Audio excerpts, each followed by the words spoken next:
Hello everyone, this is the 5th Epical Revelation Fellowship. I'm Reverend Dr. Roger Paul, and I'm here with my wife, Reverend Diane Paul, and Pamela Summers tonight, and Millie Williams. So we may have some other people joining us, I'm sure we will. So let's get started. Tonight is the Eternal Isle of Paradise. It's paper 11, and it starts on page 118.1 of the original book, or paper 1101 in the foundation book.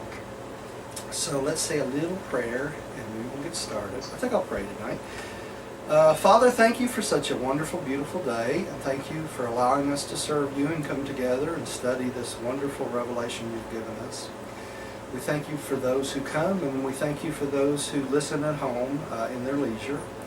And we pray that you will bless each and every person in their own way, that we might share this with other individuals and bring them to the knowledge of you and this beautiful book. We thank you and we give you the praise in Jesus' name. Amen. Okay, the Eternal Isle of Paradise. Pam, would you like to start reading tonight at the beginning? Sure. Paradise is the eternal center of the universe of universes and the abiding place of the Universal Father, the Eternal Son, and the Infinite Spirit, and their divine coordinates and associates. This central isle is the most gigantic, organized body of cosmic reality in all the master universe. Paradise is a material sphere as well as a spiritual abode.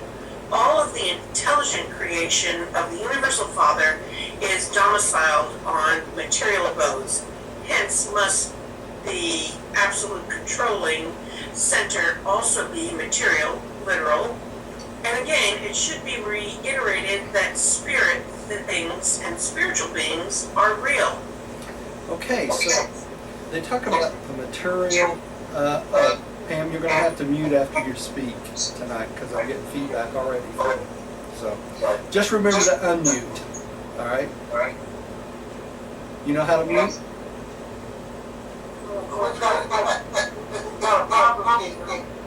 Yeah, we're getting feedback. Pam? Yeah, do you want me to turn mine down? Yeah, turn your mic off, and then when you want to speak, just turn it back on, okay? Okay. All right. So let's think about this, the Eternal Isle of Paradise. They say it's made out of material substance, but they're talking about absolutum, which is not the same thing that these planets are made of, right? And also keep in mind, you have to imagine this, that the Isle, all these pictures you see of the Isle of Paradise are horribly distorted because the material of the Isle of Paradise is larger than all the mass of all the planets and all the super universes and all the outer space levels. So it's not only gigantic, it's humongous. It's unimaginable how big Paradise is to us. Right? So it is a certain shape, and it's a sphere. It's a elliptical sphere, but we have to keep in mind it's very, very large. I mean, larger than anything we could imagine. And the only reason we don't see it sticking out there in space is because the distance and the dark gravity bodies that surround it keeps us from being able to see it. Okay? So the other thing is only spiritual beings dwell on Paradise. There's no material beings there. They're all spiritual type beings. All spiritual beings dwell on a material planet, whether it's absolutum or regular material, right? So that's the first thing we need to think about on this very first slide on the Isle of Paradise. So keep in mind as we look at these slides tonight, the size of Paradise should be multiplied about 1,000 or 1,000,000 times. So, give you an idea. Okay, Millie, would you take the next one, please? Yes. And if y'all see somebody else pop in, would you let me know? Because I can't hardly see the monitor across the room tonight. So, y'all let me know they're out there. I appreciate it. The material beauty of Paradise consists in the magnificence of its physical perfection. The grandeur of the Isle of God is exhibited in the superb intellectual accomplishments and mind development of its inhabitants. The glory of the central aisle is shown forth in the infinite endowment of divine spirit personality, the light of life. But the depths of the spiritual beauty and the wonders of this magnificent ensemble are utterly beyond the comprehension of the finite mind of material creatures. The glory and spiritual splendor of the divine abode are impossible of immortal comprehension, and paradise is from eternity. There are neither records nor traditions respecting the origin of this nuclear isle of light and life. Isn't that interesting? We just studied last week about where everything came from God the Father. But they say here that there is no records or traditions respecting the origin of the nuclear isle of paradise. So they tell us one thing, and we have to believe another, which is kind of interesting. But I guess it's because of our lack of understanding about probably what we're talking about more than likely. All right. The other thing is, keep in mind the Isle of Paradise is the pattern for all material throughout the rest of the universe. So everything that is throughout all 7 super universes and the outer space lever has a pattern on paradise made of absolute, right? Okay. Would you take the next one? 1. The divine residence. Paradise serves many purposes in the administration of the universal realms, but to creature beings it exists primarily as a dwelling place of deity. The personal presence of the Universal Father is resident at the very center of the upper surface of this well-nigh circular, but not spherical, abode of the deities. This paradise presence of the Universal Father is immediately surrounded by the personal presence of the Eternal Son, while they are both invested by the unspeakable glory of the Infinite Spirit. So paradise consists of the Father, the Son, and the Infinite Spirit. And this is the illustration of that, right? The Trinity presence is right smack dab in the middle. That's the 3 of paradise, okay? That's where it is, in the very center of paradise, and that's where we will find them. This says it is circular but not spherical. That's right. Circular, in other words, it's round. It's more like a ellipsoid. Okay, it's not completely round. It's longer on one end than it is wide on the other end. And as far as the height is shorter, the height and depth is shorter than the length and the width. Okay, so it's kind of an odd-shaped ovoid type place. Okay, so it doesn't look like a planet, does it? It probably looks like a huge space disc out there, really. If you think of it, more like a gigantic UFO, if you would. Right. God dwells, has dwelt, and everlasting will dwell in the same central and eternal abode. We have always found him there and always will. The Universal Father is cosmically focalized, spiritually personalized, and geographically resident at the center of the universe of universes. He always has been there, and he always will be there in that same location. Now, this does not discount his presence as the adjusters, right, in each one of us. Okay? Pam, would you take the next one? Turn your mic back on. Yeah, I just wanted to say, talking about the shape, I think that if you consider a racetrack, you're able to get more momentum in the straightaway. Yeah. And I'm just thinking it has to do with energy, and you boom on the straightaway, and then you go around the curve, and that's sort of what I'm visualizing. Yeah, that's not a bad visualization either. So here is 11:1-3. Right. We all know the direct course to pursue to find the Universal Father. You are not able to comprehend much about the divine residence because of its remoteness from you and the immensity of the intervening space. But those who are able to comprehend the meaning of these enormous distances know God's location and residence just as certainly and literally as you know the location of New York, London, Rome, or Singapore. Cities definitely and geographically located on Urantia. If you were an intelligent navigator equipped with ship, maps, compass, you could readily find these cities. Likewise, if you had the time and means of passage, were spiritually qualified, and had the necessary guidance, you could be piloted through universe upon universes and from circuit to circuit, ever journeying inward through the starry realms until at last you would stand before the central shining of the spiritual glory of the Universal Father. Provided with all the necessities of the journey, it is just as possible to find the personal presence of God at the center of all things as to find distant cities on your own planet. That you have not visited these places in no way disproves the reality or actual existence. That so few of the universe creatures have found God on Paradise in no way disproves either the reality of his existence or the actuality of the spiritual person at the center of all things. And it's kind of funny because today I presented a paper on death and dying, and that's exactly what I was talking about, is this pathway to God. This is what we all do.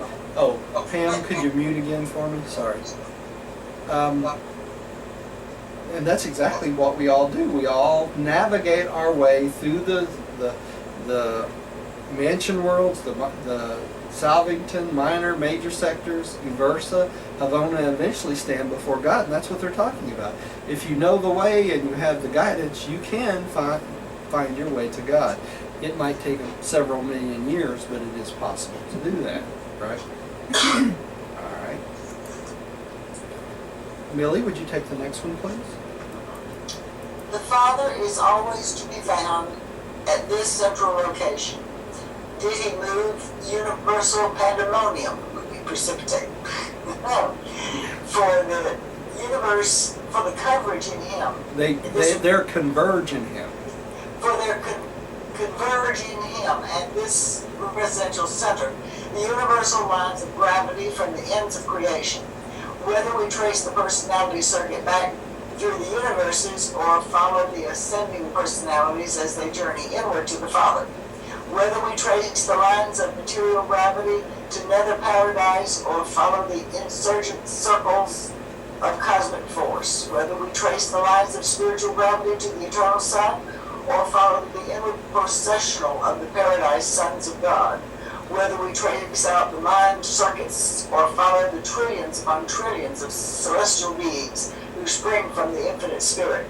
By any of these observations, or by all of them, we are relived directly back to the Father's presence, to his central abode. Here is God personally, literally, and actually present. And from his infinite being, there flow the flood streams of life, energy, and personality to all universes. So it's his presence that controls all the circuits, right? We've been studying how the 4 circuits of paradise and the 7 circuits of the super universe and the 3 circuits of the local universe. Well, none of that would be possible without the Father as the anchor, right? He is the hub for everything. And should he move, the universe would fall apart, right? It kind of gives you the idea that he is not a person like we know people. Not in the sense, no. A person could not sit still No. that long. Yeah. He's a personality, but he is a deity personality, which He is is a deity, right? That's right. He is a person, a deity personality. That's right. Quite different than what we are. Something that we really can't understand. We can't even comprehend Not what God really. is. Not really, no matter how we try, right? All right. 2. Nature of the eternal isle. Since you are beginning to glimpse the enormousness of the material universe discernible even from your astronomical location, your space position in the starry systems, it should become evident to you that such a tremendous material universe must have an adequate and worthy capital, a headquarters commensurate with the dignity and infinitude of the universal ruler of all this vast and far-flung creation of material realms and living beings. So you can imagine that paradise, the capital of paradise, is more glorious than anything we could even imagine, right? In form, paradise differs from the inhabited space bodies. It is not spherical. It is definitely ellipsoid, being 1/6 longer in the north-south diameter than the east-west diameter.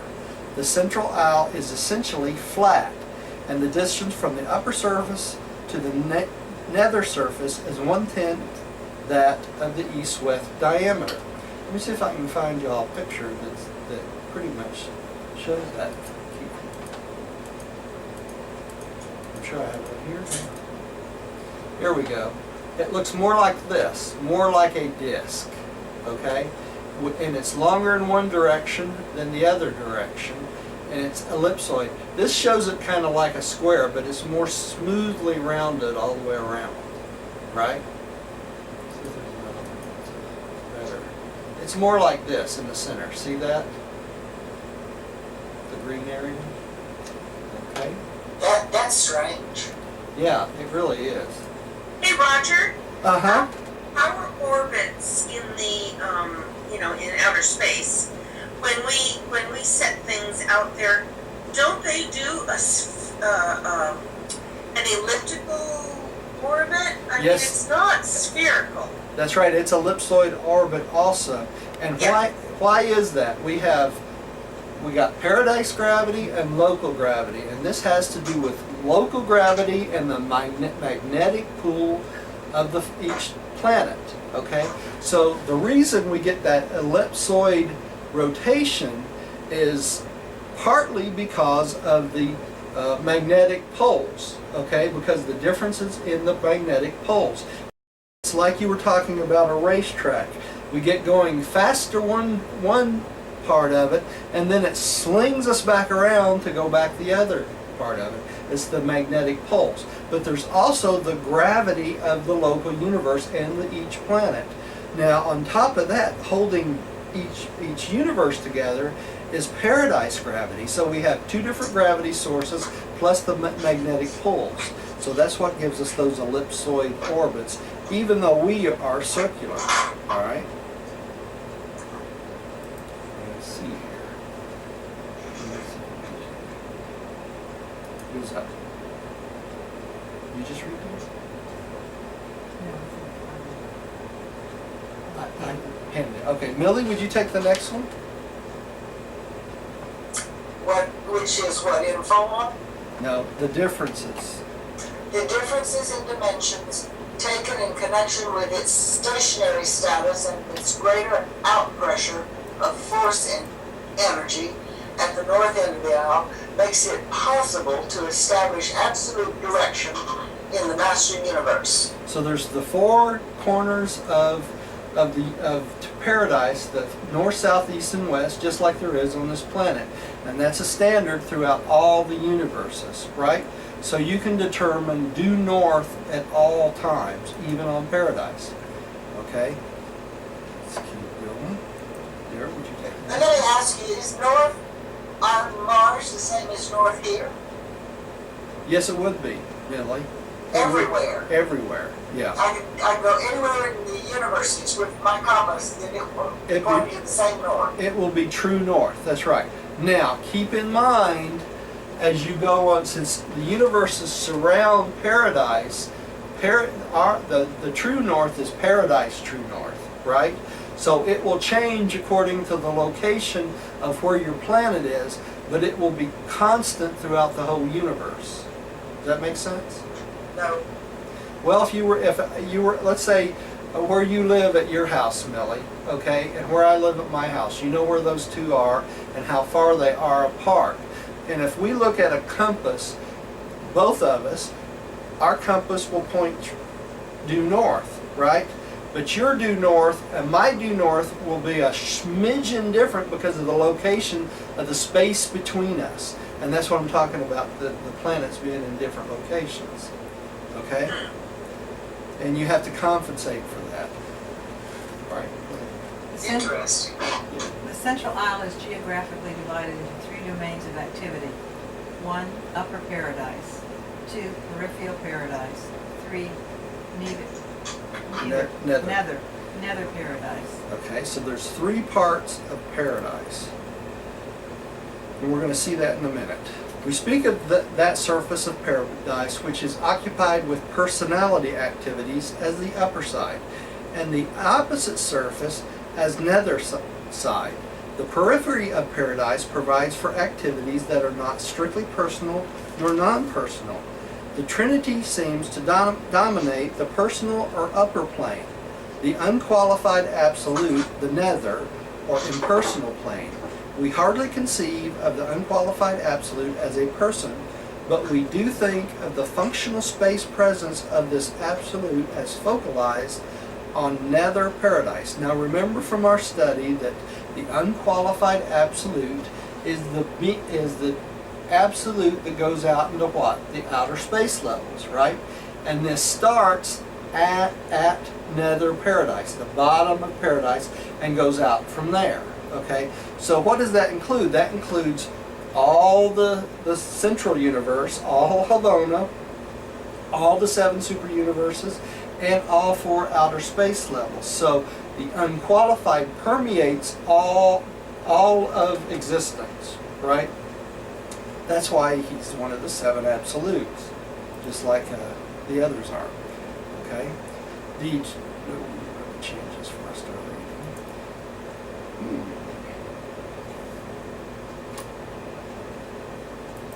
How about you read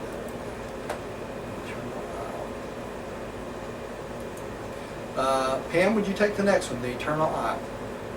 The eternal isle is composed of a single form of materialization, stationary systems of reality. This literal substance of paradise is a homogeneous organization of space potency, not to be found elsewhere in all the wide universe of universes. It has received many names in different universes, and the Melchizedeks of Nebadon long since named it Absolutum. This paradise source material is neither dead nor alive. It is the original non-spiritual expression of the first source and center. It is paradise, and paradise is without duplicate. Now remember, when God the Father created God the Son, at the same time, paradise appeared, right? So in the Son we have deity. In paradise we have non-deity. The Son is the absolute Word, the absolute personality of the Father. Paradise is the absolute non-deity or materialization of the Father. And the substance of paradise is different than all other places in the universe. It's made of what's called absolutum. And that is the pattern for all material creation out past that. Okay? All right. Millie, would you take the next one, please? It appears to us that the first source and center has concentrated all absolute potential for cosmic reality in paradise as a part of his technique of self-liberation.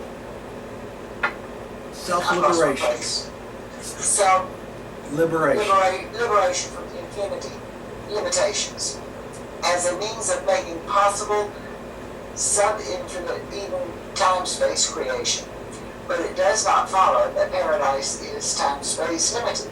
Just because the universe of universes discloses these qualities, paradise exists without time and has no location in space. Okay, I'm going to give you mind bender. Okay? Paradise is without time, although all time originates from paradise. Alright? Paradise has no location of space because all space is located in relation to paradise. Alright? And paradise is the largest aggregation of material in all the universes. So, being that said, it has no location in space because it is the only absolute in space. All other space does what? It has time because all other space rotates around paradise. If all the rest of the universes did not rotate around paradise, we would have no way of tracking time, right? So time originates in paradise and space originates outside of paradise, right?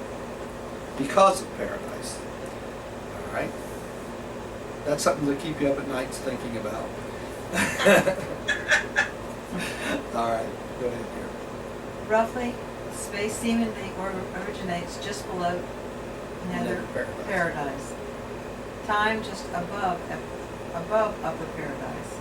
Time, as you understand it, is not a feature of paradise existence, though the citizens of the Central Isle are fully conscious of non-time sequence of events. Motion is not inherent on paradise, it is volitional. But the concept of distance, even absolute distance, has very much meaning as it may be applied to relative locations on paradise. Paradise is non-spatial, hence its areas are absolute and therefore serviceable in many ways beyond the concept of mortal mind. Okay, and this paragraph could keep you up for years and years and years. Okay, let's try to break it down again. Time originates from the top of paradise, right? Motion, space originates in nether paradise, right? But motion is not inherent on paradise. It is volitional. What is volitional? It is free will. It is because of the will of God that motion even happens within paradise. Okay? The concept of distance is really different than it is on our planets. Mainly because probably paradise, being non-spatial, uses areas that are both on top of paradise, the physical, maybe slightly below the surface, maybe way above the surface, so it's considered non-spatial, okay? And that's why its areas are absolute. And that's why they say here they're serviceable in many ways beyond the concept of the mortal mind. Now think about this. If all areas of paradise are serviceable, even the non-material areas of paradise, you can imagine they may have beings that not only live on the surface, walk on the surface, but fly across the surface, habitate the area above the surface, and all in between, right? Because we have different types of absolute beings, all right? It's probably totally beyond our comprehension. Isn't that something similar to like the midwayers too? I mean, you know, they live on different dimensions of you. That's exactly right, yeah. Just like the midwayers, it's much like the midwayers. Also, if you think of multi-dimensional, right? The multi-dimensional comes in where? At paradise. So you could be in many different dimensions on paradise and it worked just as well, right? So we probably have things that we can't even imagine that's coming. Roger, I have a question. Sure. I read recently that our day equals 17 seconds on paradise. I don't remember ever reading that. Really? No. I think it was a Urantia thought to ponder, and I'll have to look that up, but I was just trying to think, Yeah. you know, why would our day be 17 seconds? That you know, I would think that's it would strange be- because I have a whole breakdown of times on our website, and I don't remember ever seeing that, or I would have put that in those. Would it be vice versa? I could see our 17 days being 1 second on paradise. I'm gonna go back and look at my thoughts to ponder and see if I Yeah. still have that one. You know, you may be confusing it, Pam, with, I think it's 18 days is the equivalent of 1 day on Jerusalem in the mansion No, it world. definitely said 17 seconds and paradise and 1 day. I'm probably mixing up which was which, but I Yeah. thought it was hard to conceive. I would think, yeah, if that's the case, it would probably be 1 day on Earth would be 17 seconds on paradise. So because 1,000, let's see, 1,000 years on Earth is equivalent to 1 day on paradise. Wow. Yeah. So you could divide it up that way. But I think it's like 7 seconds shy of 1,000 years or something like that. Okay. So you can figure it out that way also. But it's out there on our website under times, I think. I think it have it on the side on times. The time breakdown of the universe. Okay. Upper Paradise, I am right? Upper Paradise, Section 3. On Upper Paradise, there are 3 grand spheres of activity: the deity presence, the most holy sphere, the holy area. The vast region immediate surrounding the presence of the deity is set aside for the most holy sphere and is reserved for the function of worship, trinitization, and high spiritual attainment. There are no material structures nor purely intellectual creations in this zone. It could not exist there. It is useless for me to undertake to portray to the human mind the divine nature and the beauteous grandeur of the most holy sphere of paradise. This realm is wholly spiritual, and you are most wholly material. A purely spiritual reality is, to a purely material being, apparently non-existence. And let's go to this picture, because I want to go back here and point this out a little better. Oh, keep up. Thank you. Okay, so what they're talking about here is this most holy sphere, the first zone. Okay, and we're going to find out what actually is on surrounding these. These are for the 7 super universes. We're going to find out for each one of these. All right, and what's interesting is there's no material buildings in this area. Okay, so there's not physical structures. This is wholly a spiritual area. All right. All right, let's keep going. Let me move this back down. Okay. Pam, would you take the next one? While there are no physical materializations, Yes. okay, in the area of the most holy, there are abundant souvenirs of your material days in the Holy Land sectors, and still more in the reminiscent historic areas of peripheral paradise. And this is what they're talking about, the peripheral paradise right here. See? And there's one of these sections for each of the 7 super universe. Okay? And these surround the most holy sphere. We're going to break this down in great detail in a few minutes here. Trust me.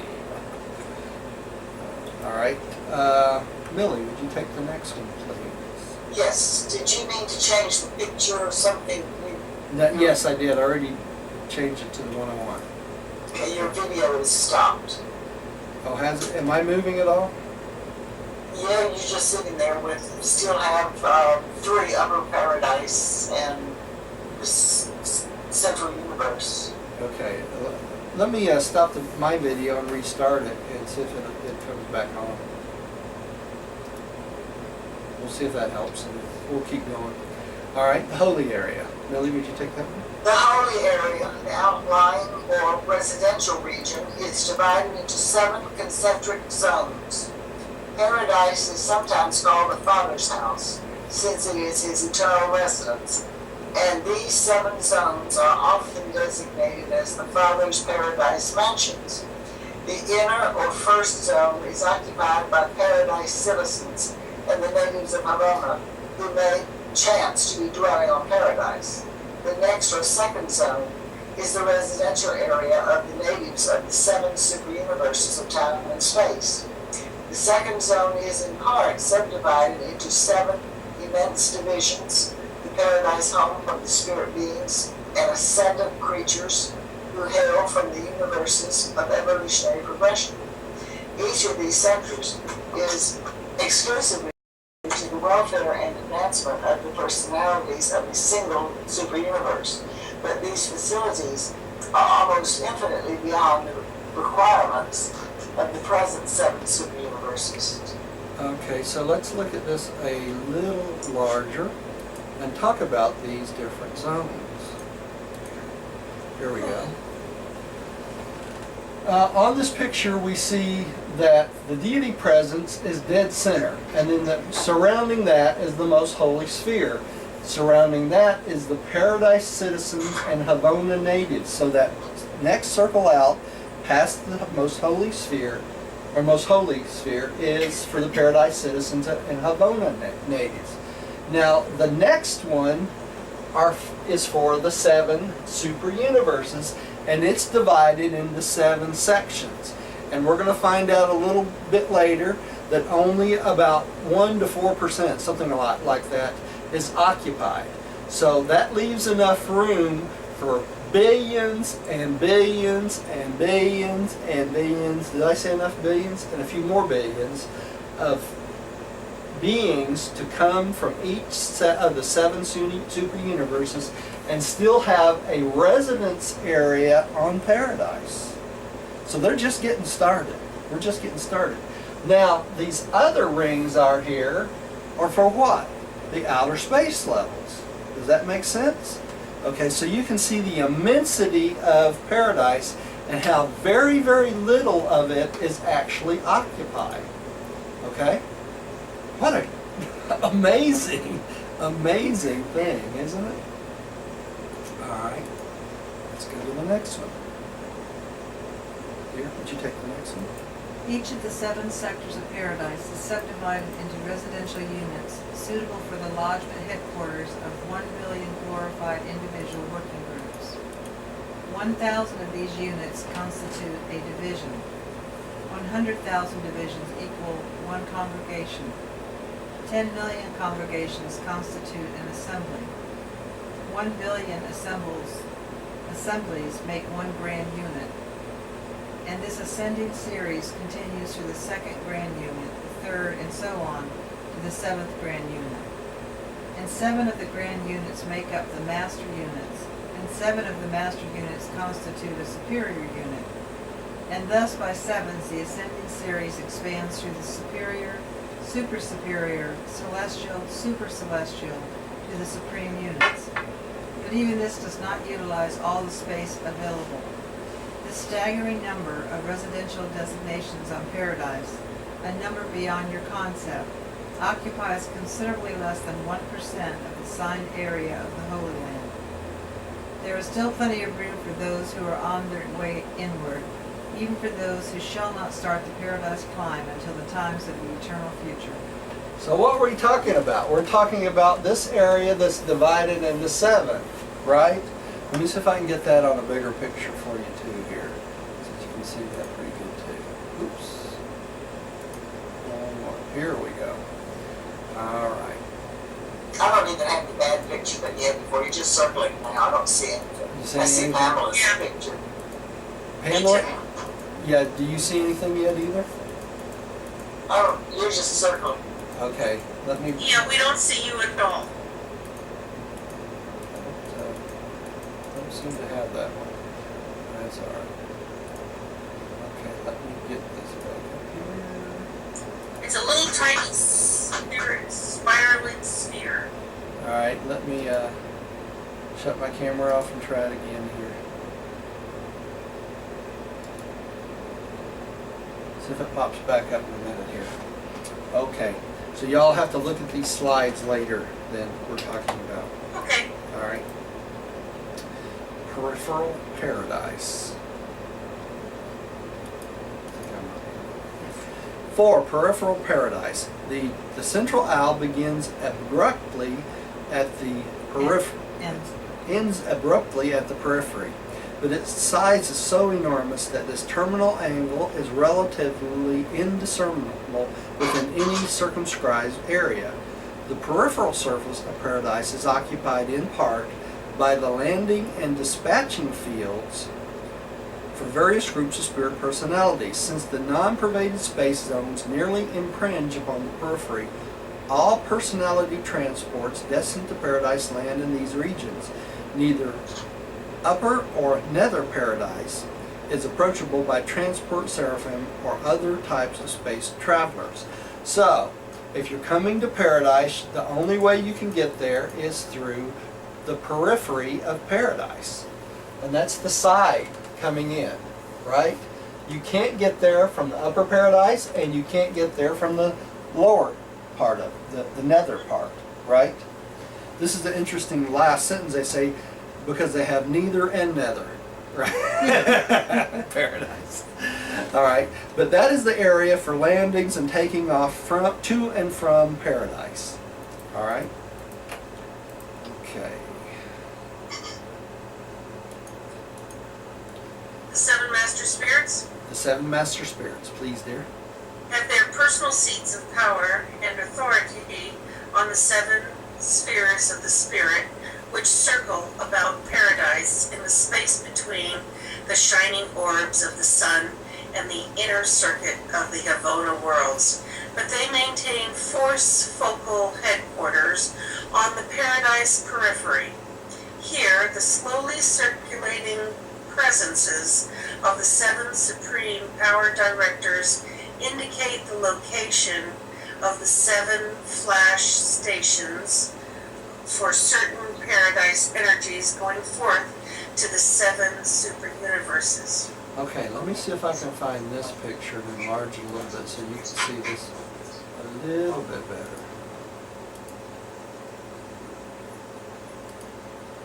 Here we go. What they're talking about here is these worlds that surround paradise. This is the worlds of what? The infinite spirit. And this is the executive world of Master Spirit 1 through 7. Alright, but the flash presence of the infinite spirit goes, the focal point comes from peripheral paradise through this planet out to the individual super universes. You see that? Okay, so if you take this picture and you drew a line to each one of these planets, you can imagine where how this works. It works like seven spokes of a wheel, right? Because the focal point, the main focal point headquarters on the paradise periphery. So it's on the periphery part of paradise. And here the presence of the seven supreme power directors influence and locate are the location of the flash stations for all the certain paradise energies that go out to the seven super universes. So they go out the spokes, go to the planet, and go out to the seven super universes. Okay? That makes sense? Mm-hmm. All right. That's what I wanted to show you. Did I pop back on for y'all yet or anything? Can you see me yet? Have I No. moved? No, still gone. No, Okay. can't see you. All right. Thank you, Skype, once again. Okay, here we go. Millie, would you take the next one? Here on peripheral paradise are the enormous historic and prophetic exhibit areas assigned to the Creator Sons, dedicated to the local universes of time and space. There are just 7 trillion of these historic, just 7 trillion 7 trillion. of these historic reservations now set up or in reserve. But these arrangements altogether occupy only about 4% of that portion of the peripheral area thus assigned. We infer that these vast reserves belong to creations, sometimes to be situated beyond the borders of the present known and inhabited 7 superuniverses. Okay, now let's think about this. There's 700,000 creator sons in the 7 super universes, right? Am I right? Right. Okay. They have reserves for 7 trillion. Think about that. So we're going to go from 700,000 creators, Michaels, to 7 trillion creator Michaels. Out Because in that future? because of the future, out in the 4 outer space levels. Now do y'all see the importance of each one of these outer space levels that the unqualified absolute is preparing, right? So Well, everything is done in 7s, and we are in the 7th superuniverse, and it's That's not right. complete yet. that's But right. when it is complete, there will then be 7 superuniverses. Do we start over, putting superuniverses somewhere else? Superuniverse 1 and 2 and 3 and 4 and 5 and 6 and 7 somewhere else, because we're already 7. Well, out in the first outer space levels, there's already 70 super universes in production. Okay? So for those 70 super universes, there must be 100,000 creator sons for each of the 70, right? So think about how many creator sons that is. Now, as you go out to the next level, the second outer space level, it multiplies by 7 again, and again up to the fourth. Now, this is what we know of the existing universe. Now, God does everything in sevens. Do you think there might be a possibility that eventually there might be 7 outer space levels? It's possible. Oh, yeah. You know? But Yeah. we only know about the 4 they've told us about, right? But with all these creator sons, think, and only 4% of these reservations are being used, how much more room there is on peripheral paradise reserved for these future creator sons. So we're in an expanding universe that's beyond our comprehension, right? And I guess it will continue on sevenfold. It probably will, Pam. That's the whole point of what I was trying to make. We only know the 4 outer space levels, but I would speculate that probably there will be 7 outer space levels eventually. And who knows what past that, you know? So it's kind of exciting because we are the beings, the reserve corps, the finalitors that would be going out and they speculate working in these outer space levels. So it's almost beyond human comprehension and imagination. Right. Okay, dear, would you take the next one? Who? Oh, I think, did Millie just read? I think she did, yeah. Diane, would you take the next one? That portion of paradise which has been designated for the use of the existing universes is occupied only from 1 to 4%, while the area assigned to these activities is at least 1 billion times that actually required for such purposes. Paradise is large enough to accommodate the activities of an almost infinite creation. So this will go on and on and on and on. But I don't know why they use the word almost infinite. almost really. infinite, yeah. Almost is redundant. Yeah, It's you might. work your brain. That's right. You might as well just say infinite, right? But a further attempt to visualize to you the glories of paradise would be futile. You must wait and ascend while you wait, for truly eyes have not seen, nor ear heard, neither has it entered into the mind of the mortal man the things which the universal Father has prepared for those who survive in the life in the flesh on the worlds of time and space. This is all done for us, right? Now we're moving on to nether paradise. We Nether decided paradise. we should say those who choose to survive. Those who choose to survive, that's right. Concerning nether paradise, we know only that which is revealed. Personalities do not sojourn there. It has nothing whatever to do with the affairs of spirit intelligences, nor does the deity absolute their function. We are informed that all physical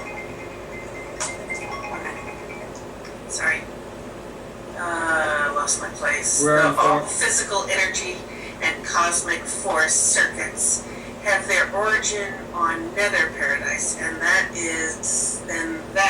it is constituted as follows. Millie, would you take the next one? Actually, take the next 3, because they're all part of the same. 1. Directly underneath the location of the Trinity, in the central portion of nether paradise, is the unknown and unrevealed zone of infinity. 2.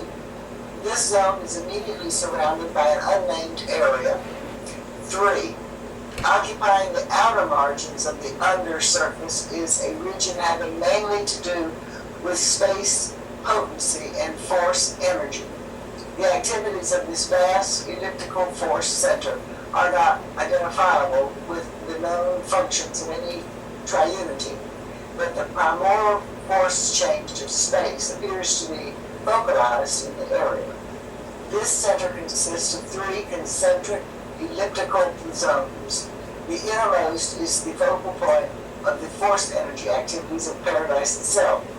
The outermost may possibly be identified with the functions of the unqualified absolute, but we are not certain concerning the space functions of the mid-zone. Okay, so all that study about the unqualified absolute, right? We know that the unqualified absolute is not deity, right? And they say right here that the deity absolute does not function in nether paradise. Only the unqualified absolute, right? So we have two different forces, a deity presence and a non-deity presence. The non-deity presence, the unqualified absolute, functions in nether paradise.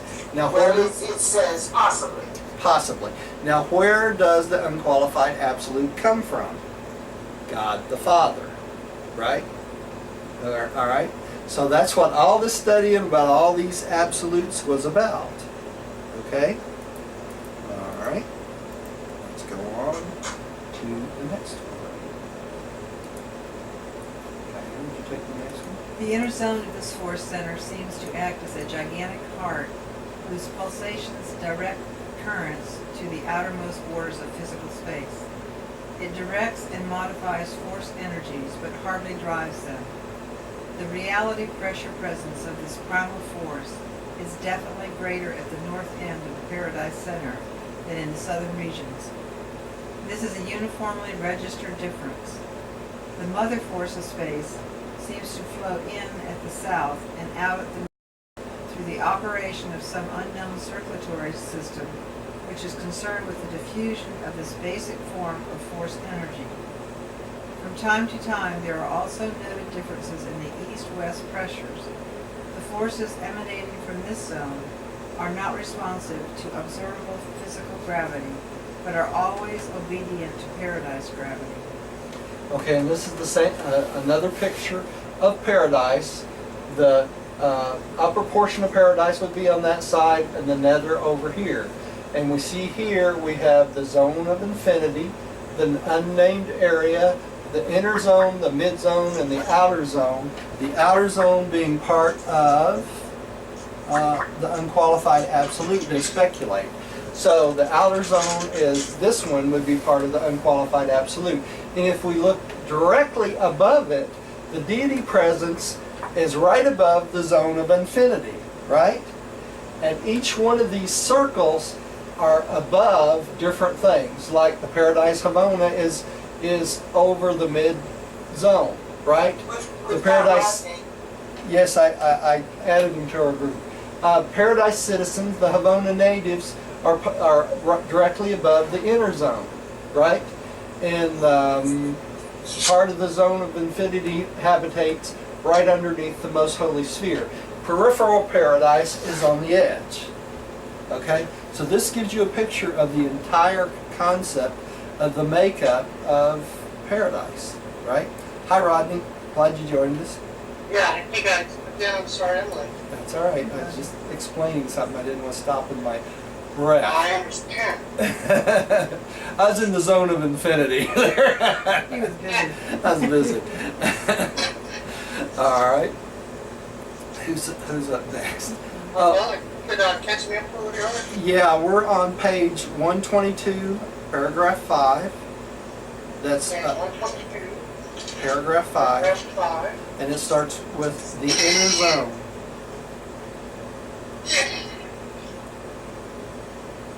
You there, Rodney? Or 5, the inner zone? Zone, the inner zone. That's right. I'm fixing to read it. The inner zone of this force center seems to act as a gigantic heart whose pulsations direct currents to the outermost borders of the physical space. Huh? Did you just read that? I'm sorry, dear. You did. I'm still on the last slide here.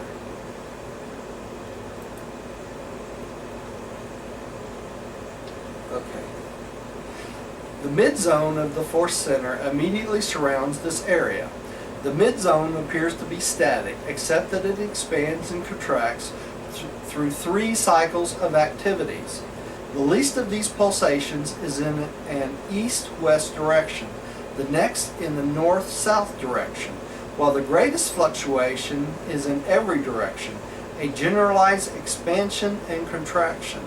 The function of this mid-area has never really been identified, but it must have something to do with reciprocal adjustment between the inner and the outer zones of the force center. It is believed by many that the mid-zone is the control mechanism of mid-space or quiet zones, which separate the successive space levels of the master universe, but no evidence or revelation confirms this. This reference is derived from the knowledge that the mid-area is in some manner related to the functioning of the non-pervading space mechanisms of the master universe. Would you like to see what they're talking about here, y'all? I have another picture that shows this a little bit better. If we're not seeing it now, will we be able to get it on the? Yeah, it'll be on the video. Okay.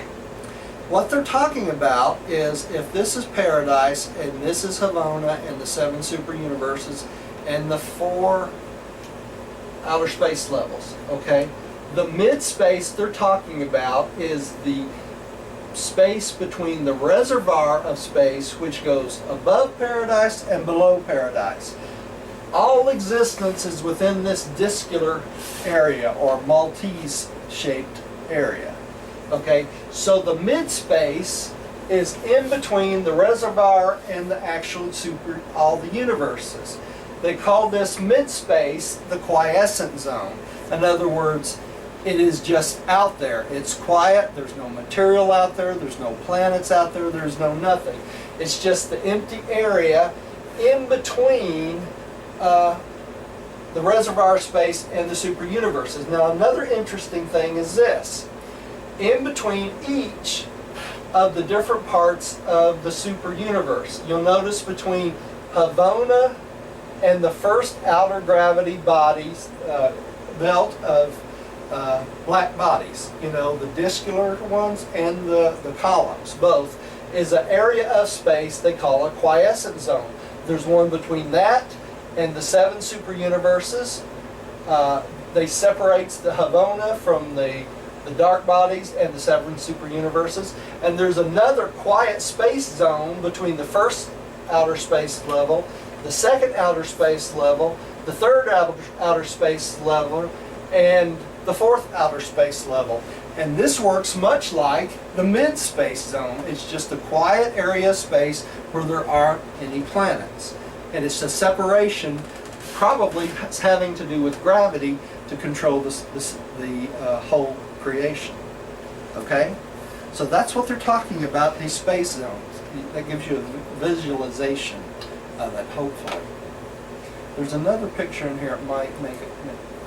Here's another of the reservoir of space and the space zones. This one is really interesting because it shows us the amount of millions of light years between each section. Okay, first we have Paradise, which is this little place in the center, right? And we know how big Paradise is. And between Paradise and let's see, the 7 super universes is like 75 million light years. Okay, and then between the first and the second is 100 light years, and between the next one is 200 to 150 million light years, and between that and the next one is 300 to 400 million light years, and the 4th outer space level is 600 to 800 million light years. So it's beyond our grandest, yeah, anything we can even conceive. It's a big universe, right? To say the least. All right. I believe Pam is up next, right? Well, you know what? I've sort of been clicking around, and I'm not getting our pages. You're not getting. I just have the pictures of you all. So maybe, let me see. Skip to somebody else. Oh, okay, all right, so you're not seeing the written page, okay. Let's go to, Millie, would you take the outer zone? Yes. The outer zone is the largest and most active of the three concentric and elliptical belts of the unidentified space potential. This area is the site of unimagined activities, the central circuit point of emanations which proceed spaceward in every direction to the outermost borders of the 7 superuniverses and on beyond to overspread the enormous and incomprehensible domains of all outer space. This space presence is entirely impersonal, notwithstanding that in some undisclosed manner it seems to be indirectly responsive to the will and mandates of the infinite deities when acting as the Trinity. This is believed to be the central focalization, the paradise center of the space presence of the unqualified absolute. Now this picture would be looking from the bottom up, and I'm going to bring in the larger picture of this so you can read it a little better. It's not great because it's such a large picture. Let me see if I can find it here.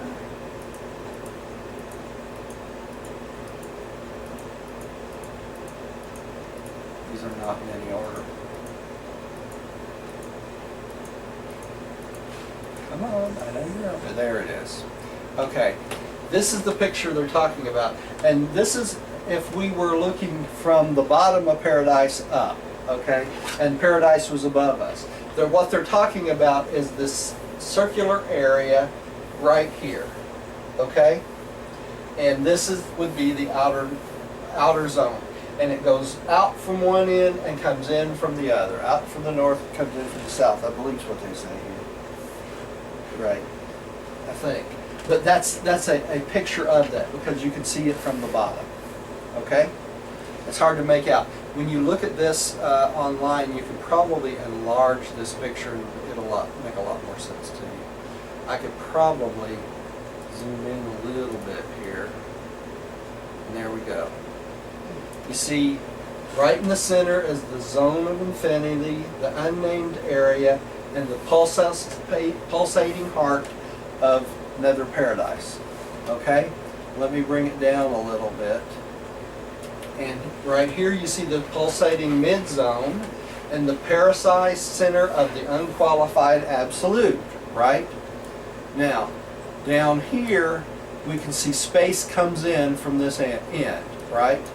And it goes out this way, north. So it goes out from the north, goes all the way back around to all the 7 super universes, both directions, comes back in from the south.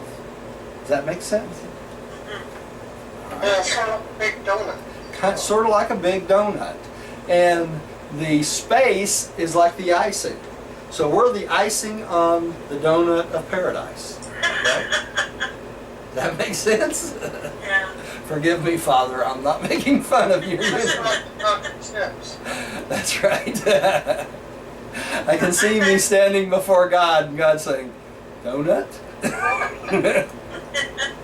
Krispy Kreme. That's right. Okay. Roger, I'm back on the screen. Okay, you want to take the next one, all forms of force? All forms of force and all phases of energy seem to be encircuited. They circulate throughout the universes and return by definite routes. But with the emanations of the activated zone of the unqualified absolute, there appears to be either an outgoing or an incoming, never both simultaneously. This outer zone pulsates in age-long cycles of gigantic proportions. For a little more than 1 million Urantia years, the space force of the center is outgoing. Then, for a similar length of time, it will be incoming, and the space force manifestations of this center are universal. They extend throughout all pervadable space. Okay, and this picture shows those phases. All right, let me, does it help to make it larger, dear? Yeah, it does. Yeah. Let me make this one larger too. And we'll take it to the next one. I wish I would put these in some kind of order. Here we go. This demonstrates the beginning of the expanding phase and the retraction of the pervaded space. Pam, could you mute your mic again for me? Okay. Sorry? Your mic, we're getting feedback again from you. So, can you mute again for me? And this shows the expansion and the contraction. This is the pulsation, and each one of these expand and contracts for a billion years in each direction. So, space expands a billion years, then it contracts a billion years. So, let me stay with me for a moment. I'll explain something that's going to just blow your mind right this second. All right? The Big Bang Theory. What do you think we're seeing?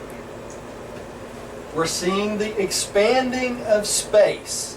There was no Big Bang. That's what I'm telling you. This Big Bang Theory is exactly what it says. Theory. It's incorrect. Because space expands and then space contracts. For a billion years, it will expand. We're in the expansion space. So right now, everything looks like it's going out farther and farther and farther into infinity. A billion years is a long time. How long do we live? If we're really good at taking care of ourselves, we might live 100 years. What part of 100 years is part of a billion? It's not even a drop in the bucket. It's not even a drop, as you could say.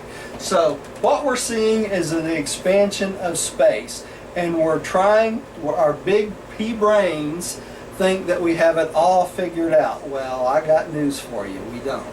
Okay?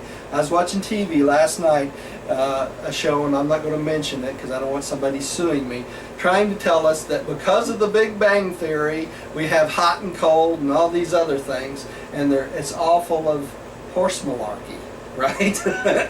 This is the way it is according to the Urantia book. So the expansion of space is the normal respiration of the universe. That's my whole point. So when you go tell somebody, my friend told me that there is no Big Bang Theory, they're going to say, well, he must not be a scientist, is he? All right. Let's see. All physical form. Okay. Let's see. Millie, did you just read? It's Rodney's turn. Rodney, would you take all physical force for me, please?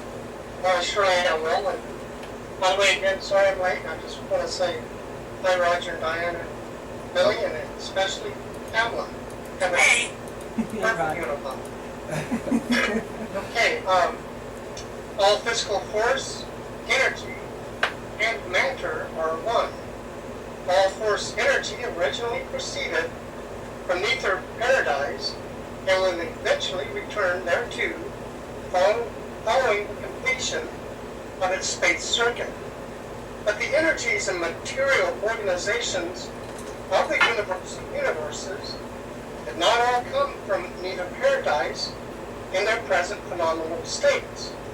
Space is the womb of several forms of matter and pre-matter.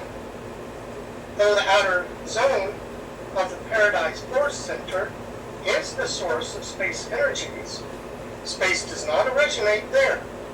Space is not force, energy, or power, nor do pulsations of this zone for the respiration of space. But the incoming and outgoing phases of this zone are synchronized with the 2 billion year expansion, contraction cycles of space. Okay, so this is different than space respiration, right? This 2 billion year cycle. So we got two different things going on here using almost the same mechanisms. Okay?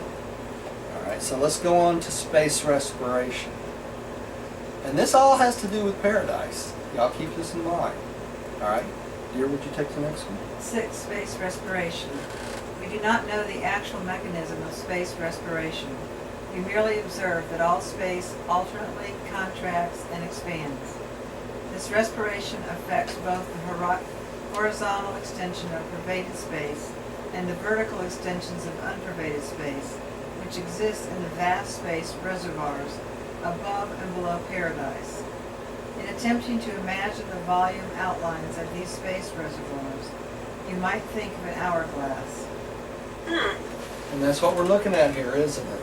The space reservoirs, the hourglass configuration, right? You know, Roger, being it's a physical space situation here, matter, you know, it's almost as if the reservoirs are the counterbalance for That's the expansion and contraction. That's exactly right, Rodney. That's exactly what they are. Without the reservoirs, there would be what? A void there, and there cannot be a void. You know, it's really funny that our scientists thought for years and years and years that space itself between the planets was a void, right? Was a vacuum. But now they have discovered that even the smallest cube of space has something in it. Black matter. Like And so black matter has to go somewhere. That's right. That's right. So, you know, as we learn, our ideas expand, and eventually they'll probably figure out that the Big Bang is a bunch of hoopla too. So, okay. My turn. As the universes of the horizontal extension of pervaded space expand, the reservoirs of the vertical extensions of unpervaded space contract, and vice versa. There is a confluence of pervaded and unpervaded space just underneath nether paradise. Both types of space there flow through the transmuting regulation channels, where changes are wrought, making pervadable space non-pervadable, and vice versa, in the contraction and expansion cycles of the cosmos. Now think about this. What this sounds like they're saying, as these change shapes, the universe itself changes shape, right? Like a balloon, if you squeeze them both, it makes the other direction bigger, and vice versa, right? Does that make sense? So nothing more constant than change? Nothing more constant than change. There is one constant in all creation. What is that? Paradise. Paradise. Right. Okay. Well, I Pam. do, Roger, Yeah. question, what is the difference now between pervadable and non-pervadable? Okay, pervaded space is that area which planets, universes, creator suns, everything is made into. Okay? Is where nothing is? Non-pervaded space is where nothing is. Right. In other words, what they're saying here is as the big picture here is contracting, and the hourglass on the top and bottom are expanding because of it, Yes. as it's going through this portion of paradise, it's getting transmuted so that it filters out the pervaded Into the them unpervaded. separate. The pervaded transmutes. Filtered. That's right. The space itself actually, it's like a respiratory system. It goes from one into the other. It probably gets replenished somehow and goes back into the other again. Right? So the hourglass thing on top and bottom, I forgot what that's Right. called. The It is definitely unpervaded. That's right. That's right. The reservoirs, the space It reservoir. expands and contracts as well. That's right. Yeah. That's right. All Very right. Do interesting. you realize that for these beings that are writing this to have observed this expansion and contraction, it takes 1 billion years. These beings have been in existence for 1 billion years. Yes. That's when they talk about the not the architects. What they call people that watch the stars? No. I'm thinking of astrologists. The astrologists of the astronomers of the perfection in the super universe, and that these things we can study do it for millions and millions and millions of years. They must look at our astronomers and think they're like less than grades than kindergarten, right? Because they don't even have a concept of what they're talking about. So it's kind of interesting. Pam, would you take the next section, unpervaded? Unpervaded space means unpervaded by those forces, energies, powers, and presences known to exist in pervaded space. We do not know whether vertical reservoir space is destined always to function as the equipoise of horizontal universe space. We do not know whether there is a creative intent concerning unpervaded space. We really know very little about the space reservoir, merely that they exist and that they seem to counterbalance the space expansion, contraction cycles of the universe of universes. So they're relating to us what they know has been taught to them themselves. Mute your mic. Right. And you know, these were the two questions or comments I had, and they answered both. Yeah. Right there. All right. Let's go on. Billy, would you take the next one? The cycles. The cycles of space respiration extend in each phase for a little more than 1 billion Urachi years. During one phase of universe expansion, during the next they contract. Pervaded space is now approaching the midpoint of the expanding phase, while unpervaded space nears the midpoint of the contracting phase. And we are informed that the outermost limits of both space extensions are theoretically now approximately equidistant from paradise. The unpervaded space reservoirs now extend vertically above upper paradise and below nether paradise, just as far as the pervaded space of the universe extends horizontally outward from peripheral paradise to and even beyond the fourth outer space level. So we're in the mid section right now. So if we had someone that was smart enough to stay around for the next 500,000 years, somewhere at the end of another 500 million years, they would probably see the change effect and start coming in towards paradise again, wouldn't they? And so then the scientists of that day would probably try to tell everybody that there was no Big Bang theory, it's a big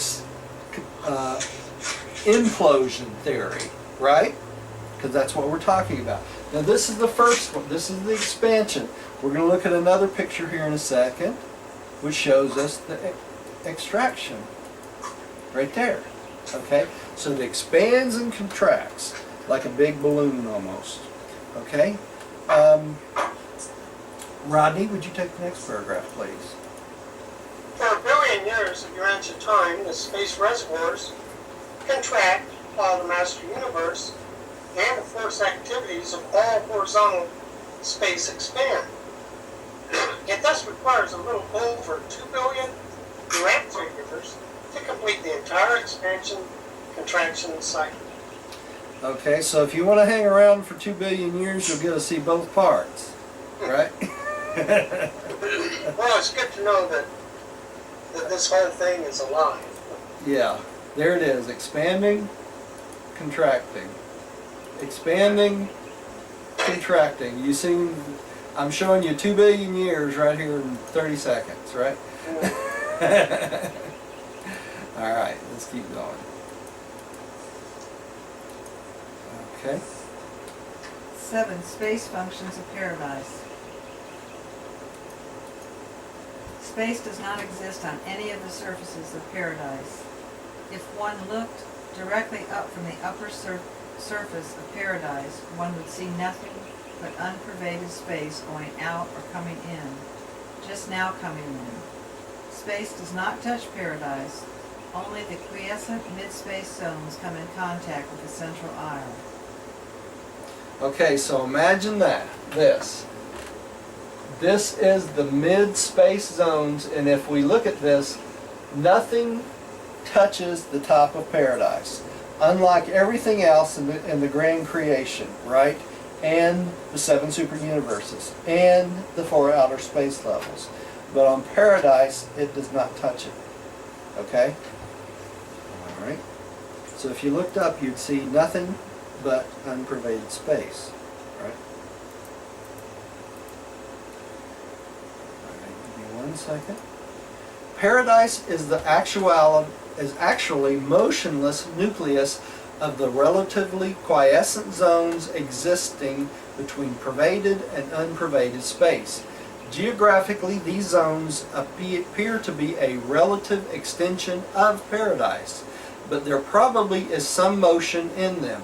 We know very little about them, but we observe that these zones of lessened space motion separated pervaded and unpervaded space. Similar zones once existed between the levels of the pervaded space, but these are less quiescent. We're talking about these, right? In between the 4 outer space levels, the 7 super universes in Havona.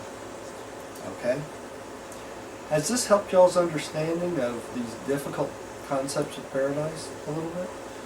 Oh, definitely. Yeah, okay. All right, the vertical cross section. Okay, Pam, would you take that? The vertical cross-section of total space would slightly resemble a Maltese cross, with the horizontal arms representing pervaded universe space and the vertical arms representing unpervaded reservoir space. The areas between the 4 arms would separate them somewhat as the mid-space zones separate pervaded and unpervaded space. These quiescent mid-space zones grow larger and larger at greater and greater distances from paradise, and eventually encompass the borders of all space and completely encapsulate both the space reservoir and the entire horizontal extension of pervaded space. Now this one I definitely want to show you in a larger scale, because this is very interesting. I have all these other pictures. I can't wait to see these pictures. Okay. This is what they're talking about. It resembles a Maltese cross, and let me kind of explain what's what. These areas on both sides of paradise, which is in the center, goes all the way around. This just shows you this so you can see an indication of it, right? So these go all the way around paradise. This is the mid-space zone. So all of this, like the big donut, is what? Pervaded space. These areas above and below are what? The unpervaded space. And in between is the mid-space zone, right? And if you look at this like this, you see the Maltese cross, right? All right?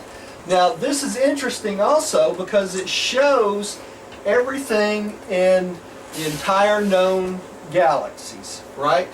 Paradise, the 3 levels of paradise spheres, the Father's circuit, the Son circuit, and what?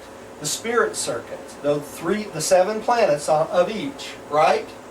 Then it also shows the Havona circuits, the 7 circuits of the billion worlds of Havona. Okay? And then we have the first levels of the dark space bodies, right? And this is the second level of the dark space bodies, which are tubular in origin, right? And they help balance out the gravity. Then we have the 7 super universes. That's where we are, right there, that little bitty section, okay? And then here we have the first outer space level, the second outer space level, the third outer space level, and the fourth outer space level. And we can see as they go out, they get larger and larger and larger, right? So this is all the whole known existence right here on a picture. Isn't that interesting? That's interesting. All right. Was that worth stopping and looking at? And you can see it, yeah. Did you see it? Okay. Yeah, and you know what, Roger, maybe I should add that, that is all that they told us, this book. That's all that they told us. There may be more. That's what we're talking about. There may be 3 more outer space levels that's still developing that we have not been informed about. 77. Yeah. Okay. The next picture on this is the one we already went through about this the space in between and how large it is. So, all right. Okay. So who just read? Okay. Millie, would you take the next one? Yes. Space is neither a sub-absolute condition within, nor the presence of the unqualified absolute. Neither is it a function of the ultimate. It is a bestowal of paradise, and the space of the grand universe, and that of all outer regions, is believed to be actually pervaded by the ancestral space potency of the unqualified absolute. From near approach to peripheral paradise, this pervaded space extends horizontally through the 4th space level and beyond the periphery of the master universes. But how far beyond we do not know. Okay. So space is a condition given to us by what? Paradise. It's a bestowal of paradise. All material matter comes from paradise, right? Okay. And it started out, it's the potency of the unqualified absolute, just as it is in the 4 outer space levels. Okay? So we find that interesting. And there's things here they the periphery of the master universe they don't even know. Okay. Let's keep going. I think it's my turn. Yes, it is. If you imagine a finite but inconceivably large V-shaped plane situated at right angles to both the upper and lower surfaces of paradise, with this point nearly tangent to peripheral paradise, and then visualize this plane in an elliptical revolution about paradise, its revolution would roughly outline the volume of pervaded space. Okay, and this is the picture of the top reservoir space. What they're talking about is all the rest of the space, right? So we're like a big donut. Really, that's what they're talking about here, making a big revolution. All right. Here, would you take the next one? There is an upper and a lower limit in horizontal space with reference to any given location in the universes. If one could move far enough at right angles to the plane of Arvanton, either up or down, eventually the upper or lower limit of pervaded space would be encountered. Within the known dimensions of the master universe, these limits draw farther and farther apart at greater and greater distances from paradise. Space thickens, and it thickens somewhat faster than does the plane of creation, the universes. All right, this is an interesting picture of exactly what they're talking about, right? The reservoirs of space and the pervaded space with the mid-space zones in between. And these areas are so huge and humongous, it's beyond human imagination, all right? And that's what these pictures are supposed to show us. A relatively quiet zone between the space levels, such as the one separating the 7 superuniverses from the first outer space level, are enormous elliptical regions of quiescent space activities. These zones separate the vast galaxies, which race around paradise in orderly procession. You may visualize the first outer space level, where untold universes are now in progress of formation, as a vast procession of galaxies swinging around paradise, bounded above and below by the mid-space zones of quiescence, and bounded on the inner and outer margins by a relatively quiet zone. And it looks like this. And this is basically what they're talking about. The pervaded space, the mid-space, and out through the universes, there's these zones in between, like we saw in the other picture, right? All right. Space level. Pam, would you take the next one? A space level. A space level thus functions as an elliptical region of motion surrounded on all sides by relative motionlessness. Such relationships of motion and quiescence constitute a curved space path of lessened resistance to motion, which is universally followed by cosmic force and emergent energy as they cycle forever around the Isle of Paradise. Okay, and for some reason I got one word in that smaller. I don't know how I did that, but Stranger Things. So that's sort of like positive and negative, you know, like It is. It's exactly like that. You know, for every positive you have a negative or the equal opposing force, right? Yeah. Okay.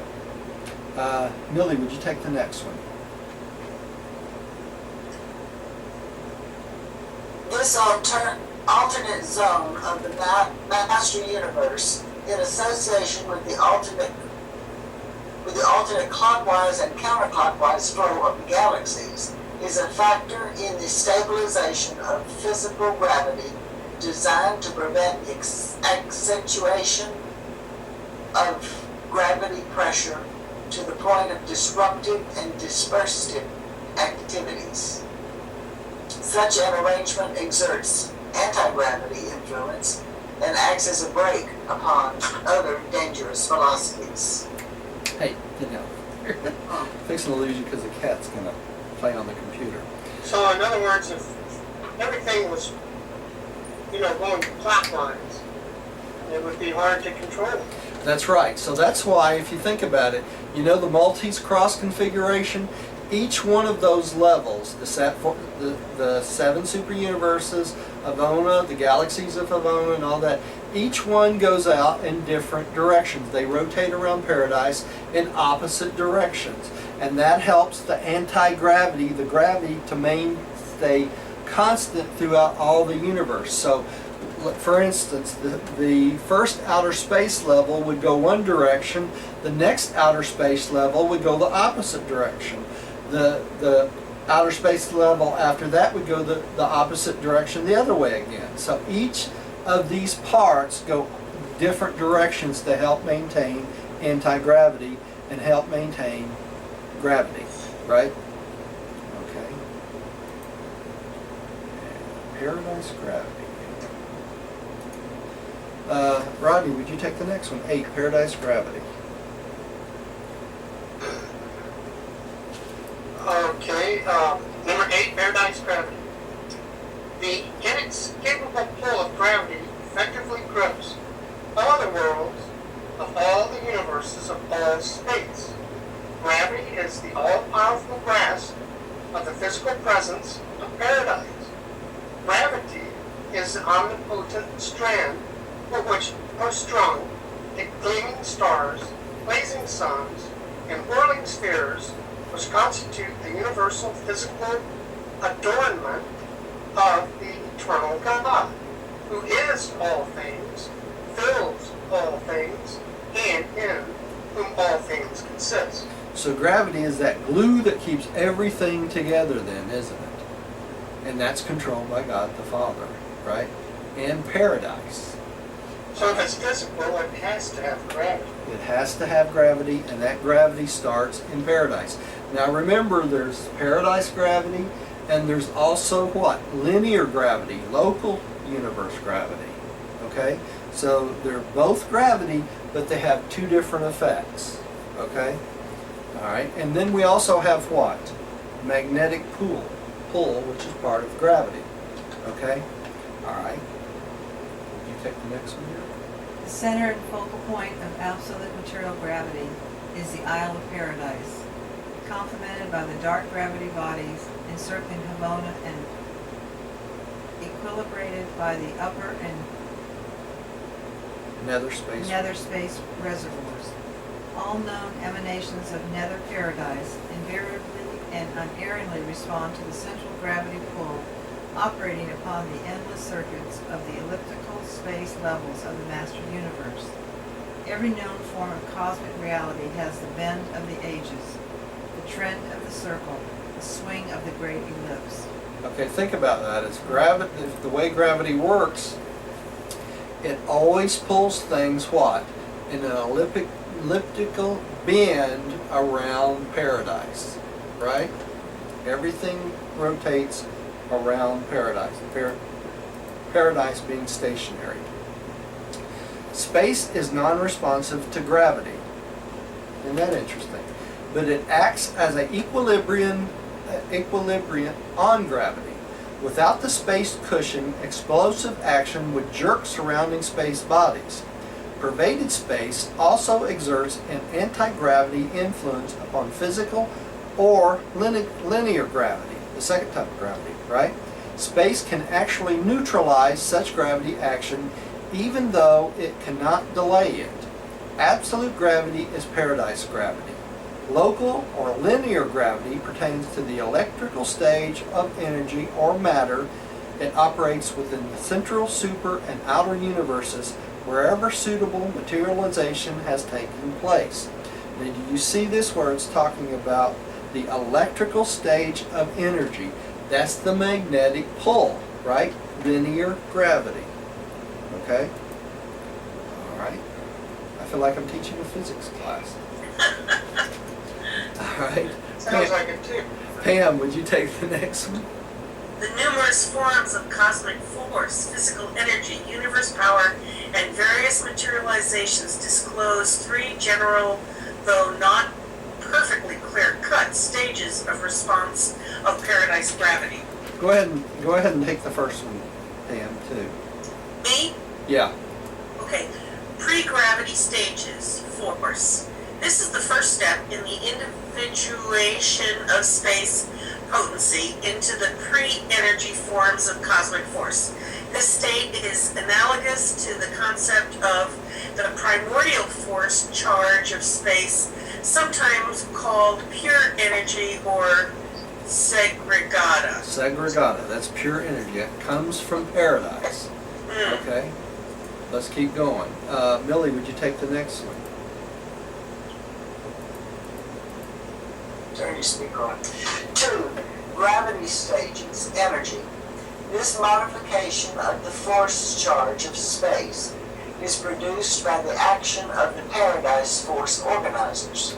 It signalizes the appearance of energy systems responsive to the pull of gravity, paradise gravity. This emergent energy is originally neutral, but consequent upon further metamorphosis will exhibit the so-called negative and positive qualities. We designate these stages ultimata. Okay, gravity stages.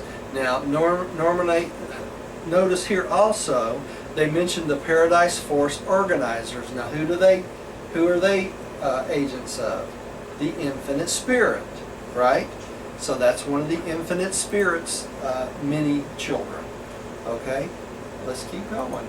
3, Rodney, would you take 3? Number 3, post-gravity stages, which is universe power. In this stage, energy matter discloses response to the control of linear gravity. In the central universe, these physical systems are threefold organizations known as triadic. They are the superpower mother systems of creations of time and space. The physical systems of the super universes are mobilized by the universe power directors and their associates. These material organizations portula and constitution, and are known as gravita. Gravita, yeah, or Gravata. Gravata, yeah. That dark gravity bodies encircling Havana are neither triada nor gravita, and their drawing power disposes both forms of physical gravity, linear and absolute. Now, the universe power directors, these are children of the infinite spirit also, right? You with me so far? So now you can see why only the beings of the infinite spirit are endowed with what? Anti-gravity. Only these power type beings are endowed with anti-gravity to help control the universe. Okay? Both the linear gravity and the paradise gravity. Okay? So as we understand these things, we understand why only the infinite spirit could control these beings, right? And they would be under her watch care, or his watch care, whichever. Okay, here. Space potency is not subject to the interactions of any form of gravitation. This primal endowment of paradise is not an actual level of reality, but it is ancestral to all relative functional non-spirit realities, all manifestations of force energy, and the organization of power and matter. Space potency is a term difficult to define. It does not mean that which is ancestral to space.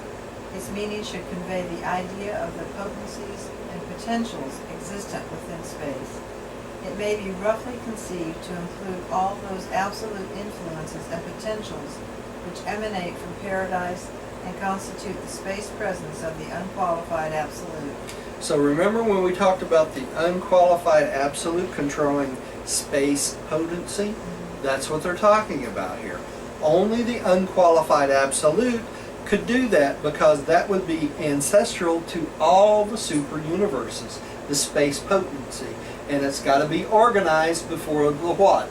The architects of the master universe come out and work with it, or the creator sons. Okay? So all the pieces start to fit together. Paradise is the absolute source and the eternal focal point of all energy matter in the universe of universes. The unqualified absolute is the revealer, regulator, and repository of that which has paradise as its source and origin. Do you see that? I want to read that again. The unqualified absolute is the revealer, regulator, and repository of that which paradise as its source and origin. The universe presence of the unqualified absolute seems to be equivalent to the concept of a potential infinity of gravity extension in elastic tension of paradise presence. It has to be there before paradise. This concept aids us, before paradise moves. This concept aids us in grasping the fact that everything is drawn inward towards paradise. The illustration is crude but nonetheless helpful. It also explains why gravity always acts preferentially in the plane perpendicular to the mass, a phenomena indicative of the differential dimensions of paradise and the surrounding conditions. So, the unqualified absolute has to prepare the area, and paradise controls it. Right? Even in the outer space levels, this will continue on. Okay? Roger, can you explain the plane perpendicular to the mass? I'm not quite getting a visual on that. Okay, the plane perpendicular, what they're talking about here is if you take paradise as a static point, okay? Yeah. Everything outward from paradise in one area, perpendicular, which would be straight out. If you looked out both sides of paradise as arms, everything out in that direction is constantly trying to do what? Come back into paradise. In the plane perpendicular to the mass being paradise, right? The plane being all creation. Okay, so that is constantly trying to what? Fall into paradise. And what keeps it from doing that? Anti-gravity and the control mechanisms of the infinite spirit, right? Paradise gives it the mass. The infinite spirit gives it the control. So all this stuff is just dying to go back in, but there's also force. That's right. It always tries to go back to And its, it's regulated. yeah, it's regulated. It's always trying to go back to the source of origin. Okay? Which is kind of interesting. We as spirits do exactly the same thing, don't we? Exactly the same thing. Because we have a thought adjuster, we are constantly trying to make our way back to whom? Yeah. The Father, the universal Father. That which is of the Father returns to the Father. That which is of paradise would do what? Try to return to paradise. We just want to go back home, man. It just wants to go back home. It's the non-deity part of God. It does the same exact thing that the deity part of God wants to do, right? And that's why we have a thought adjuster. All right. Okay. Did I skip over one? I forgot to switch the side. I'm sorry, y'all. Sorry, y'all at home. Okay. Did I- Uniqueness of paradise. The uniqueness of paradise. Who's up to read? I think you are, Pam. Okay, paradise is unique in that it is the realm of primal origin and the final goal of destiny for all spirit personalities. Although it is true that not all of the lower spirit beings of the local universes are immediately destined to paradise, paradise still remains the goal of desire for all super material personalities. That's the goal for all personalities, supermaterial personalities. Now we know that there are some beings that do not make the trek to paradise, right? And we'll talk about those a little bit later. But there are some beings that do not do that. All right. Millie, would you take the next one? Turn your mic back on, Millie. Millie, turn your mic back on, dear. Okay, thank you. Paradise is the geographic center of infinity. It is not a part of universal creation, not even a real part of the eternal Havona universe. We commonly refer to the central isle as belonging to the divine universe, but it really does not. Paradise is an eternal, exclusive existence. So it's not really part of the Havona system either, is it? Because it was created first, you know, with the eternal Son. All right. Rodney, would you take the next one?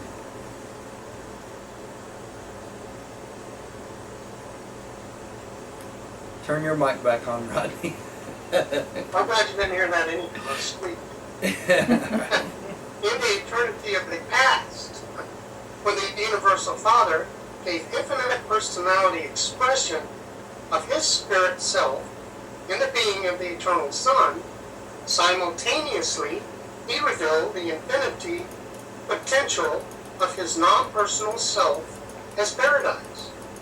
Non-personal and non-spiritual paradise appears to have been the inevitable repercussion to the Father's will and act which eternalized the original Son. Thus did the Father project reality in two actual phases, the personal and the non-personal, the spiritual and the non-spiritual. The tension between them, in the face of will to action by the Father and the Son, gave existence to the conjoint actor and the central universe of material worlds and spiritual beings. And that's what this slide is about. And we've seen this many times before. The Father creates the Son, and Forward at talks the, about this as well. that's right, creates the Son at the same time, right? Deity and non-deity, right? And them together create the conjoint actor, and then we have the central universe of Havona, right? All right. When reality is differentiated into the personal and the non-personal, eternal Son and paradise, it is hardly proper to call that which is non-personal deity, unless somehow qualified. The energy and material repercussions of the acts of deity could hardly be called deity. Deity may cause much that is not deity, and paradise is not deity. Neither is it conscious, as mortal man could ever possibly understand such a term. All right, this is kind of interesting because they say here that kind of gives us a question mark. And that is what? Paradise is not deity, neither is it conscious as mortal man could ever possibly understand such a term. So paradise must have some kind of emanation or something that may make us think that is conscious, right? Isn't that interesting? So I first time I heard that, I thought, that's odd. Anyway, let's go on. Paradise is not ancestral to any being or living entity. It is not a creator. Personality and mind-spirit relationships are transmissible, but pattern is not. Patterns are non-reflections. They are never reflections. They are duplications, reproductions. Paradise is the absolute of patterns. Havona is an exhibit of these potentials in actuality. So all that is made after paradise is what? A duplication. Okay? And the creator sons, when they create duplications of paradise. Right? Okay. Pam, would you take the next one? God's residence is central and eternal, glorious and ideal. His home is the beauteous pattern of all universe headquarters worlds, and the central universe of his immediate indwelling is the pattern for all universes in their ideals, organization, and ultimate destiny. And that's why the creator sons try to copy them, right? Yeah. Okay. Millie, would you take the next one? Got it. Okay. Paradise is the universal headquarters of all personality activities and the source center of all force, space, and energy manifestations. Everything which has been, now is, or is yet to be, has come, now comes, or will come forth from this central abiding place of the eternal gods. Paradise is the center of all creation, the source of all energies, and the place of primal origin of all personalities. So even the personalities are copies of the patterns of paradise, right? All right. Rodney, would you take the next paragraph? After all, to mortals, the most important thing about eternal paradise is the fact that this perfect abode of the Universal Father is the real and far distant destiny of the immortal souls of the mortal and material sons of God, the ascending creatures of the evolutionary worlds of time and space. Every God-knowing mortal who has espoused the career of doing the Father's will has already embarked upon the long paradise trial of divinity pursuit and perfection attainment. And when such an animal origin being does stand, as countless numbers now do, before the gods in paradise, having ascended from the lowly spheres of space, such an achievement represents the reality of a spiritual transformation bordering on the limits of supremacy. And this paper was presented by a Perfecter of Wisdom, commissioned as to function by the Ancients of Days on Universal. What a paper. Huh.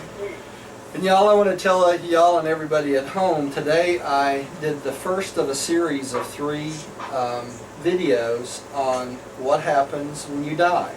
And the one That's cool. Huh? That's cool. Yeah, and the first one is the extended one. It goes very, very deeply into everything from the time you attain your thought adjuster all the way down to you stand before God the Father. And it's about an hour and 36 minutes long, so that's why my voice is kind of gone tonight. But it's out there on our Vimeo website, and I'll have it on our regular website in the next couple days. But please take the time to listen to it. It's very interesting. I've compiled all the different things of death and dying in the Urantia book into one presentation, from the time you get your adjuster all the way, the whole trail all the way up to standing before God the Father. So I thought it was very interesting. I read a lot of it. Most of it is reading, but I thought it was interesting, and I hope y'all will enjoy it too. So I wanted everyone at home to know it also. So, and there will be 3 of them. The extended one, which I did today, a medium-sized one, which is for adults, a little bit easier to understand than the extended one, and one for children, which will be quite short, which is just to reassure children on their pathway if they die, especially when they die young, you know. So, and I'm going to get all 3 of them done in the next couple of weeks. That sounds great. Yeah, so hopefully that'll work out. Let's have a prayer and we'll sign off for the evening. Don't go anywhere, because I want to tell you about the expo this weekend and talk about it in just a minute. So, Rodney, would you say us a little prayer and let us go? Heavenly Father, we thank you for the time and opportunity that we have had this evening to read about paradise from the Urantia book here and to learn about its mysteries. And there's so much to thank you for, Father, for this beautiful day, for friends and family, and for Roger and Diane's time involved in making this come true. And in all things, your will be done. In Jesus' name, amen. Amen. Thank you for joining us at home. Please come see us again. God bless you.